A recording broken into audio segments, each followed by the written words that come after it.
about kids. It's about parents. The first sentence says that the greatest thing we can do as parents is learn to focus on ourselves. Now, I know that sounds heretical. That sounds completely backwards. No, we're not. We're supposed to focus on our kids. That's the big lie. Mothers especially have been sold this lie that says, once you have kids, that's your new identity. So your email address now turns to, momofalan@msn.com. That's who you are. You're no longer an independent, sexy woman. You might as well give up and get the denim overalls and the kid shoes, get the bob haircuts and say you are mom, get the minivan. But so many of us feel like we have sacrificed our lives for our kids and then have this experience of thinking, my kids just don't seem to appreciate all the sacrifices I'm making on their behalf. And we get very, very resentful, if we're honest. The problem, though, is we shouldn't have ever sacrificed ourselves for our kids in the first place.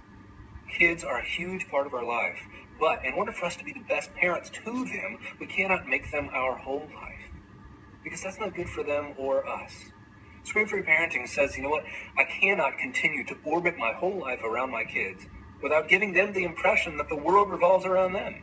And then I have the nerve to call them self-centered when they act that way? Unfortunately, there's no such thing as scream-free kids. I know we all wish that, but there is no such thing. But there can be such a thing as a scream-free parent.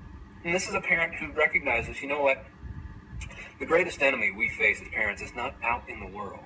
It's not out there. The greatest enemy we face are not predators on the internet. It's not drugs and alcohol. It's not bad influences. The greatest enemy we face as parents is within ourselves. It's our own emotional reactivity. Because we parents are the greatest influence our kids will ever know. So if that's true, then do I want to influence with my anxious reactivity, my fear, my deepest fears, or do I want to lead my kids out of my highest principles? When we say yes to that anxiety, and I try to make this point throughout the book, it doesn't just make things worse.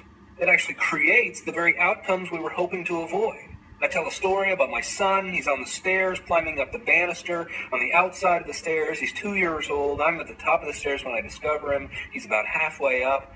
And I illustrate that what happens if I give in to my panic? There's my son in mortal danger. What happens if I give in to my panic and I yell or I lunge? It actually increases the likelihood that he'll fall.